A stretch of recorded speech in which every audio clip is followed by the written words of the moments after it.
La République démocratique du Congo connaît ces jours un succès thérapeutique de plus de 80%. Déclaration faite par le Programme national de lutte contre la tuberculose en marge de la journée internationale de la lutte contre cette maladie célébrée le 24 mars de chaque année.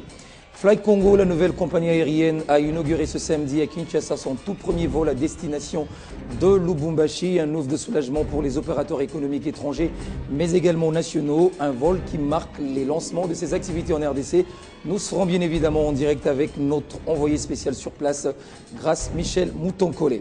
Titanic fait son grand retour en salle dans une version particulière, totalement remasterisée, en converti en 3D. James Cameron révèle dans la vidéo le secret de la conversion du film en 3D qui offre une nouvelle profondeur et un dynamisme visuel. Titanic sera en salle à partir du 4 avril prochain. Essentiel de l'actualité dominicale. Bienvenue à tous et merci d'être avec nous sur Télé 50 pour cette nouvelle édition du journal. Succès thérapeutique dans la lutte contre la tuberculose en République démocratique du Congo. Le pays a enregistré d'énormes efforts de plus de 80% selon le programme national de lutte contre la tuberculose. La République démocratique du Congo a enregistré 122 000 cas notifiés l'année dernière. Le responsable de ce programme l'a déclaré ce samedi à l'occasion de la journée internationale de la lutte contre la tuberculose célébrée le 24 mars de chaque année. Zéro décès dû à la tuberculose, c'est le message essentiel en cette journée où gouvernement et autres acteurs dans le secteur sont appelés à doubler d'efforts dans la lutte contre cette maladie. Et ce vendredi, c'était un rendez-vous de décideurs, question de faire un état de lieu sur la maladie en RDC et d'orienter les actions. J'invite toute la communauté nationale à s'approprier la lutte contre la tuberculose en aidant toute personne qui tousse depuis plus de 15 jours à se présenter à la consultation dans le centre de santé le plus proche de son domicile, où il pourra être pris en charge gratuitement. L'apport de tous dans la lutte contre la tuberculose est sollicité et Caritas Congo est l'un de ceux qui s'impliquent dans cette lutte. Caritas Congo ne ménagera aucun effort pour travailler avec le gouvernement afin que cette lutte soit efficace. Les anciens tuberculeux étaient aussi de la partie pour encourager les pratiques qui permettent de juguler la maladie. J'ai fait la maladie, c'était en 2002. J'ai fait la maladie, j'ai suivi les traitements pendant 8 mois.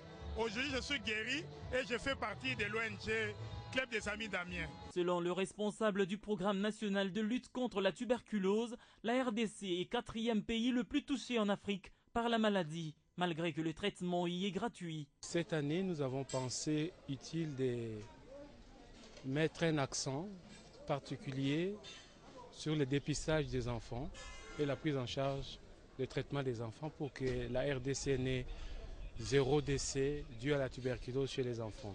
Reste que la maladie cause la mort de 250 000 personnes chaque année dans le monde et le challenge désormais en RDC, c'est de lutter contre la tuberculose chez l'enfant ainsi qu'améliorer l'accès aux soins contre cette maladie très contagieuse au travers des bactéries dans l'air ambiant. La tuberculose est une cause majeure de décès liés au VIH à travers le monde. Si en République démocratique du Congo, les avancées sont considérables, le Swaziland, lui, a le taux le plus élevé d'infection au VIH-Sida dans le monde.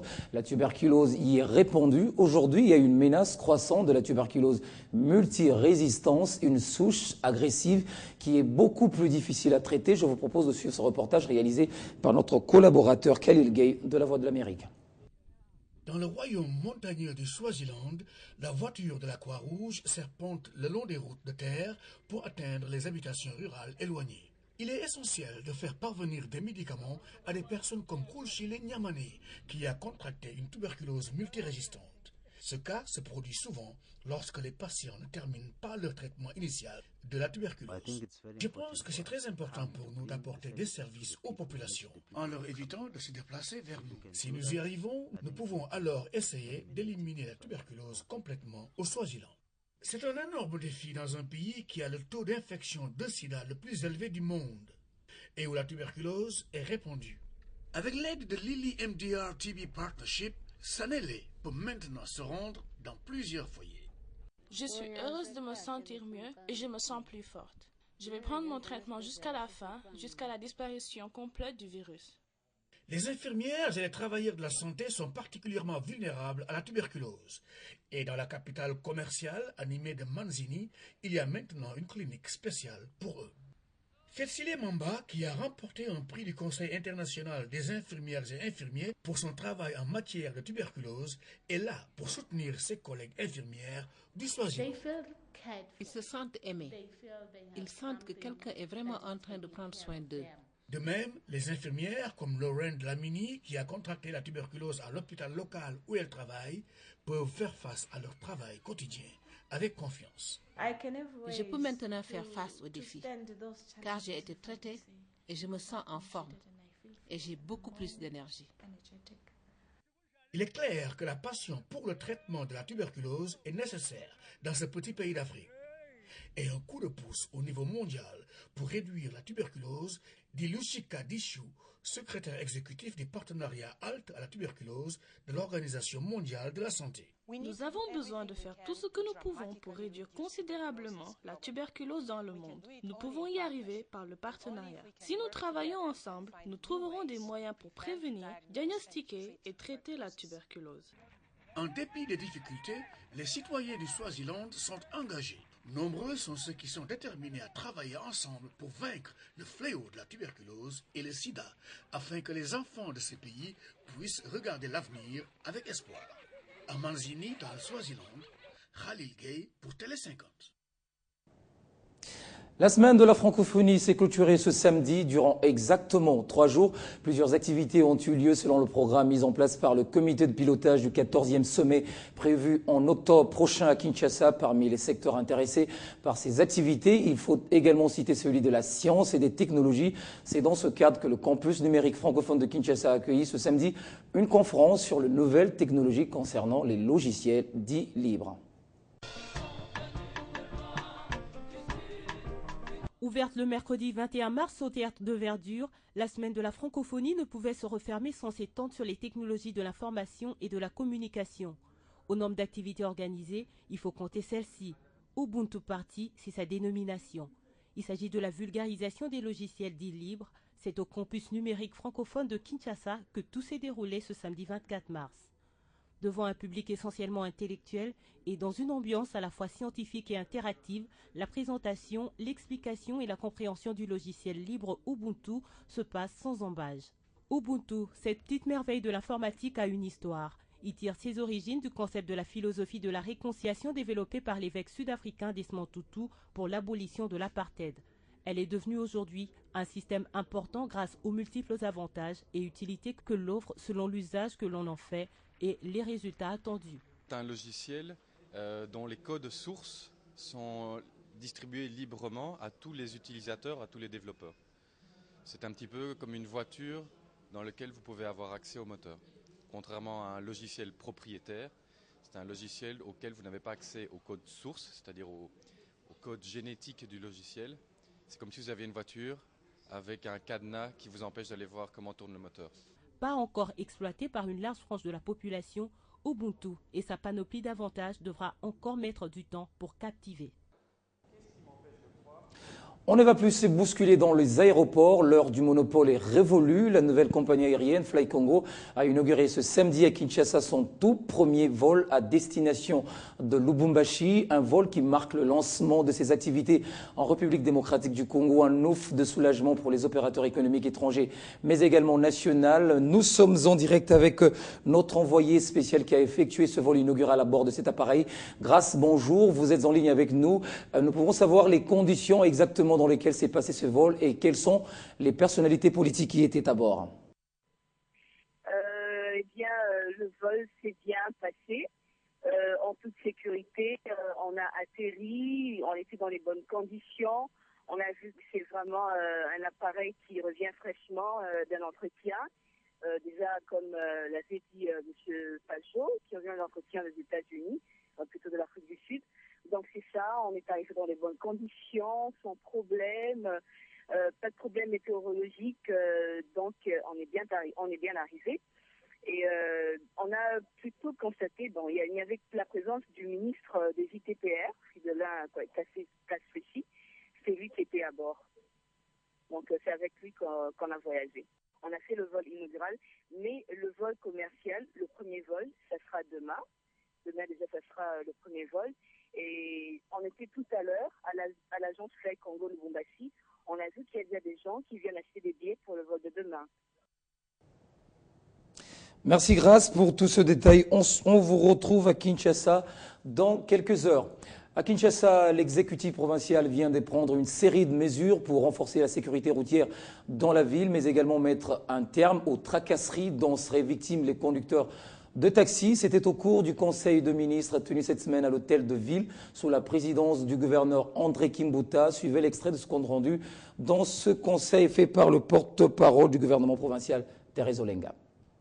Dans l'objectif du renforcement de la sécurité routière, les automobilistes sont invités à se conformer aux exigences légales et réglementaires qui requièrent que leurs véhicules soient munis avant de circuler sur la voie publique des documents que voici.